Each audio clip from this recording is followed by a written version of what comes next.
Bismillahirrahmanirrahim. Assalamualaikum warahmatullahi wabarakatuh. Innal hamdalillah nahmaduhu wa nasta'inuhu wa nastaghfiruh wa na'udzu billahi min shururi anfusina wa min sayyiati a'malina. May yahdihillahu fala mudilla lahu wa may yudlilhu fala hadiya lahu. Asyhadu an la ilaha illallah wahdahu la syarika lahu wa asyhadu anna Muhammadan 'abduhu wa rasuluh. Allahumma salli wa sallim wa barik ala nabiyyina Muhammadin wa ala alihi wa ashabihi wa man tabi'ahum bi ihsanin ila yaumiddin. Amma ba'd, fa ya ayyuhal muttaqun ittaqullaha ta'ala wa ati'u kama qala ta'ala a'udzu billahi minasy syaithanir rajim. Bismillahirrahmanirrahim. Ya ayyuhalladzina amanu taqullaha haqqa tuqatih wa la tamutunna illa wa antum muslimun. Wa ba'd, hadirin jamaah salat isya dan salat tarawih yang semoga dirahmati oleh Allah Subhanahu wa taala. Dengan mengucapkan alhamdulillahi rabbil alamin, kita bersyukur kepada Allah taala azza wa jalla. Hingga saat ini, hingga detik ini, insyaallah ini malam yang ke-11, kita masih diberikan kesehatan oleh Allah Subhanahu wa ta'ala. Ini semua tanpa pertolongan Allah tidak mungkin kita bisa merasakan nikmat sehat sebagaimana yang disampaikan oleh Rasulullah Muhammad sallallahu alaihi wasallam, ni'matani maghbunun fihima katsirun minan nas as-sihha wal faragh. Nabi sampaikan ada dua nikmat yang sering dilupakan oleh kebanyakan umat manusia. Ada dua nikmat yang sering dianggap enteng, dianggap kecil, dianggap remeh oleh kebanyakan umat manusia. Apa dua nikmat itu? As-sihah, kesehatan, wal faragh, kesempatan. Maka tidak sedikit di antara kita umat manusia, wabil khusus umat muslim, umat mukmin yang mengaku Allah adalah Rabb-Nya, Rasulullah Muhammad sallallahu alaihi wasallam sebagai nabinya. Tatkala datang bulan suci Ramadan, mereka tidak berpuasa tanpa alasan yang jelas. Mereka tidak melaksanakan sholat tarawih tanpa alasan yang jelas, padahal kondisi badannya sehat, waktunya juga sempat.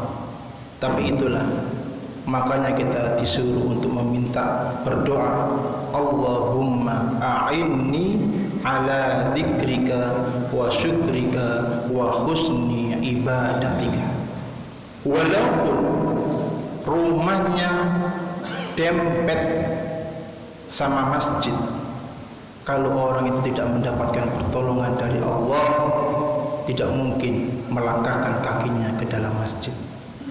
Walaupun tempatnya jauh dari masjid, tapi ditolong oleh Allah, dia akan semangat berangkat menuju panggilan Allah. Hadirin jamaah salat isya dan salat tarawih yang semoga dirahmati oleh Allah Subhanahu wa taala. Di dalam Islam ada sebuah tuntutan kita selaku umat muslim, dituntut untuk berpikir kritis. Apa maksudnya? Di dalam Al-Quran ini bisa dikatakan ulil albab. Tafakkur, orang yang berakal, orang yang memikirkan akan kebesaran Allah Subhanahu wa ta'ala. Coba kita lihat di dalam surat Ali Imran. A'udzu billahi minasyaitonir rajim. Inna fi khalqis samawati wal ardh wa ikhtilafil laili wan nahari la ayatin liulil albab.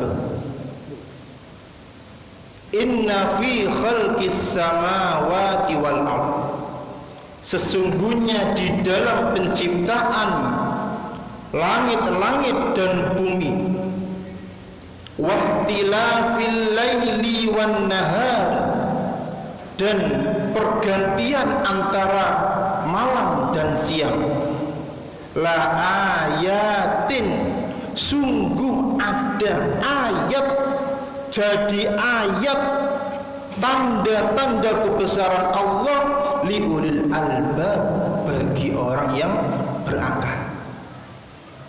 Orang yang berakal di sini bagaimana? Orang yang memikirkan. Jadi orang yang tidak mau berpikir, mengira bahwa oh ini adalah kejadian alam.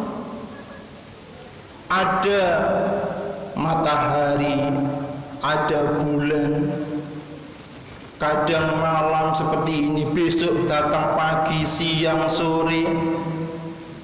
Adapun langit yang kita lihat, bumi yang kita injak, itu mungkin hanya kejadian alam saja, tapi tidak bagi orang yang ulil albab. Mereka berpikir, oh kenapa ya? Kenapa langit begitu besarnya tanpa adanya tiang? Bagaimana bumi berputar, matahari berjalan dari arah timur menuju ke arah barat? Orang yang ulil albab berpikir, inilah tanda kekuasaan Allah, tanda kebesaran Allah. Makanya kita dituntut untuk berpikir kritis, menelaah, memahami, memikirkan apa yang telah terjadi di lingkungan kita. Itulah yang disebut ayat yang tersirat. Ayat yang tersurat ada di dalam Al-Quran. Surat ini, surat ini, surat ini. Tapi ayat yang tidak termaktub di dalam Al-Quran ada. Bagaimana pepaya, di dalamnya kok ada isinya. Degan, kelapa muda, kenapa kok di dalamnya ada airnya. Lombok, kenapa kok ada yang warna merah, hijau, siapa yang mengecat. Itu semua jadi pelajaran, sehingga kalau kita mau berpikir kritis, insya Allah iman kita akan bertambah. Kita akan semakin rendah di hadapan Allah, kita semakin kecil di hadapan Allah, dan kesombongan itu akan sirna. Orang yang sombong, orang yang mempunyai sifat sombong, biasanya tidak pernah memikirkan kejadian-kejadian apa yang ada di sekitar kita, sehingga bergulir begitu saja. Makanya banyak orang yang sombong. Siapa orang yang sombong? Orang yang menolak kebenaran, dikandani ngeyelai, dikandani ngeyelai, meremehkan manusia. Siapa Anda? Siapa Anda? Siapa Anda? Meremehkan. Inilah orang yang sombong. Makanya di dalam bulan suci Ramadan ini, ayo kita lihat, kita harus berpikir kritis. Ada di dalam ayat yang lain juga banyak. Afala yanzuruna ilal ibili kaifa khuliqat. Coba kita lihat. Apakah kamu tidak melihat bagaimana Allah menciptakan onta? Coba, apa pelajaran apa yang kita ambil di dalam onta? Onta sekali minum, berapa jumlah air yang disimpan? Sekali minum, bisa berhari-hari onta tidak minum dengan perjalanan yang jauh. Banyak pelajaran di sana. Belum lagi setelahnya.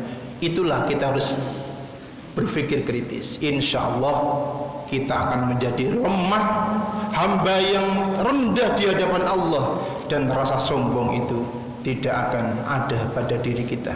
Jadikanlah bulan Ramadan ini bulan penuh semangat. Jadikanlah bulan Ramadan ini kita dekat kepada Allah Subhanahu wa taala. Tunjukkan kalau kita itu butuh.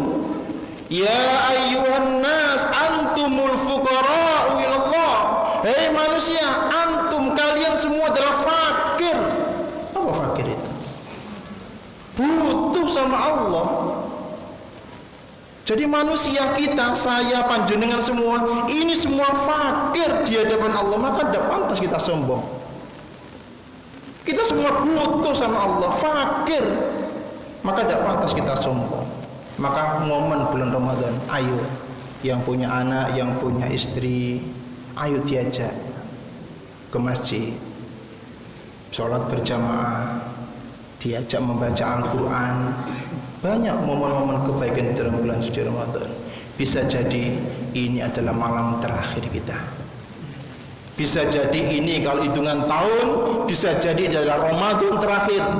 Coba kita lihat samping kanan, samping kiri, orang yang terdekat, yang dulu kemarin orang ada sholat tarawih bersama kita, tahun ini sudah tidak ada. Kalau hitungan hari mungkin malam ini adalah malam terakhir, besok malam yang ke-12 kita sudah tidak ada. Tidak ada yang tahu. Tadi perjalanan saya menuju ke sini, ada orang meninggal. Hampir setiap kali perjalanan saya menuju tempat-tempat yang mulia seperti ini, baik itu khutbah Jumat atau yang lain, saya jumpai banyak orang yang meninggal. Masya Allah.